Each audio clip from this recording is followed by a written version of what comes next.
Hello दोस्तों यार, India में आज की डेट में जो सबसे बेहतरीन टॉपिक है ना जिस पे वीडियो बनाया जा सकता है वो है Pune hit and run case. इस घटना ने पूरे देश का ध्यान आकर्षित किया है। हर कोई इस पे बात कर रहा है और करनी भी चाहिए। बहुत ही सीरियस टॉपिक है। हर कोई ये ज्ञान दे रहा है कि भाई साहब अपने बच्चों को किस तरीके से पालो। खासकर जो अमीर है, अमीर जादों की परवरिश हमारे देश में पहले से ही अच्छी नहीं रही है। अब उस पे लोग ज्यादा बातचीत कर रहे हैं, होनी भी चाहिए।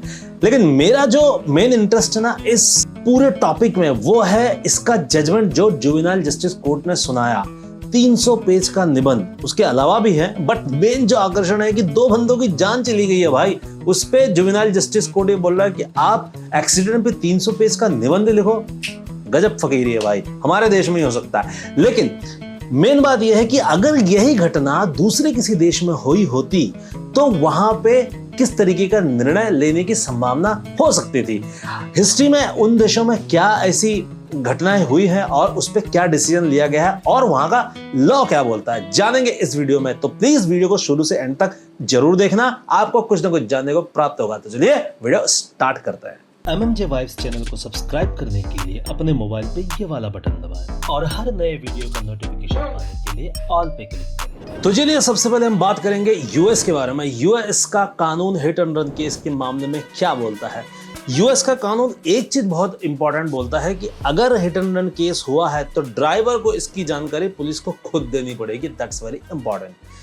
यूएस में अगर ऐसा ड्राइवर नहीं करता और बाद में अगर पकड़ा जाता है तो उसको 10 साल तक की सजा हो सकती है और भारी भरकम जुर्माना भी लग सकता है। क्योंकि यूएस जो है बहुत सारे स्टेट में बटा है तो हर एक स्टेट का अलग अलग कानून है, लेकिन लगभग हर स्टेट का कानून सेम है।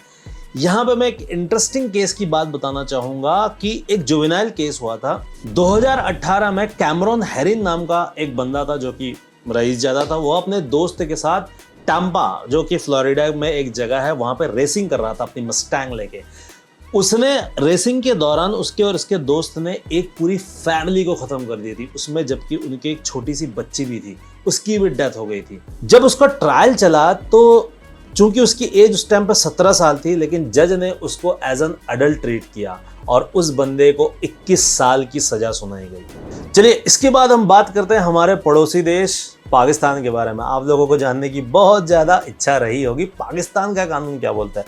देखिए, कानून तो हर एक देश के बहुत ज्यादा स्ट्रांग रहते हैं, पाकिस्तान का भी है। पाकिस्तान का जो सेक्शन 304A है उनके पीनल कोड का, PPC है शायद वहाँ का, तो उसके अकॉर्डिंग ये है कि नेग्लिजेंस के तौर पे अगर बंदे की मौत होती है, जो विक्टिम है उसकी मौत होती है, तो इसके केस में जेल की सजा भी हो सकती है और भारी भरकम जुर्माना भी लग सकता है। जुवेनाइल के केस में ये थोड़ा सा नरम पड़ जाता है। मैं एक एग्जांपल बताऊंगा। वैसे पाकिस्तान के बारे में ज़्यादा न्यूज़ है नहीं, मुझे कहीं पे ऐसा कुछ मिला नहीं बहुत फेमस ऐसा कुछ केस हो, बट एक केस मेरे को मिला, वो मैं आप लोगों को बता देना चाहता हूँ।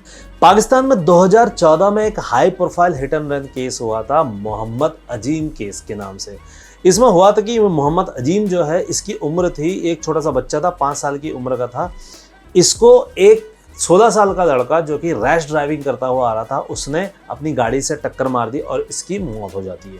तो इस केस में भी जो एक्यूज रहता है 16 साल का लड़का, उसको एज ए जुवेनाइल ट्रीट किया जाता है रादर देन की अडल्ट के। तो उसको रिहैबिलिटेशन सेंटर, डिटेंशन सेंटर में डाल दिया जाता है 5 या 10 साल के लिए। तो यहाँ पे भी पाकिस्तान में भी ऐसी कोई घटना होती है, जुवेनाइल के केस में थोड़ी सी नरमी बरती जाती है। चलो इसके बाद बात करते हैं उस कंट्री के बारे में जिसका लॉ बहुत ही ज़्यादा फेमस है स्ट्रिक्ट होने के मामले में।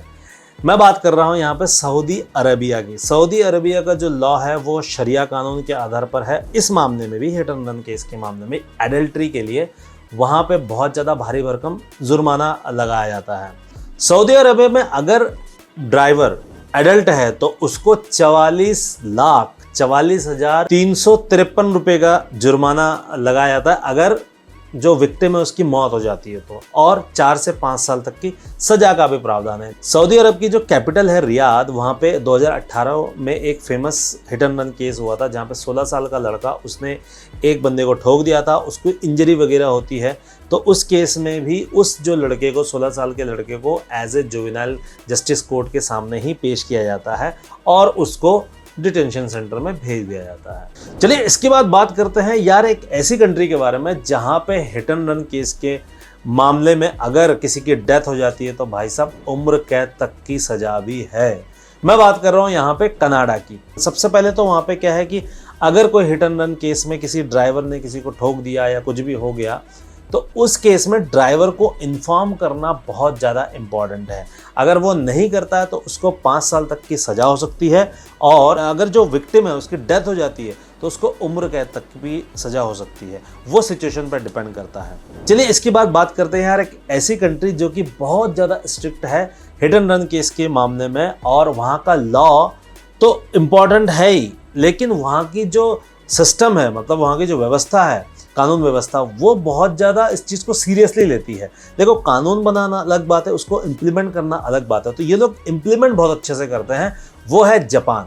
जापान में क्या है कि वहाँ पे वही चीज़ है कि सज़ा का प्रावधान है, 4-5 साल तक की सज़ा होगी, जुर्माना लगेगा, दैट्स इट। लेकिन कई बार ऐसा होता है ना कि कोई एक केस होता है, उस केस के बाद जो है लोग बहुत कुछ दिनों तक तो बहुत ज़्यादा बवाल होता है, जैसा अभी Pune hit and run case में भी रहेगा 2-3 हफ्ते, उसके बाद लोग भूल जाते हैं। फिर पुलिस भी चुप, जनता भी चुप, मीडिया भी चुप। लेकिन जापान में ऐसा नहीं देखा जाता है। अगर कोई हिट एंड रन केस हुआ है तो जापान की पुलिस जो है उस चीज़ को याद रखती है, और भले ही कितना भी टाइम लगे एक्यूज्ड को ढूंढ के लेके आती है। ऐसा ही एक इंसिडेंट जापान में भी हुआ था, 1972 की घटना है। बात है 16 जुलाई 1972 को किजियोशी म्यूरा नाम का एक व्यक्ति टोक्यो की सड़कों पे अपनी ट्रक चला रहा था, और पता नहीं किस धुन में उसने जो है पेडेस्ट्रियन में जो चलने वाले राहगीर थे उनको उड़ा दिया और मौके से भाग गया। इस घटना में एक बंदे की मृत्यु हो जाती है, और वो बंदा भाग के चला जाता है ब्राज़ील। बहुत दिनों तक उस टाइम की मीडिया में थोड़ा बहुत बवाल होता है जापान में, फिर लोग भूल जाते हैं, लेकिन जापान की पुलिस नहीं भूलती।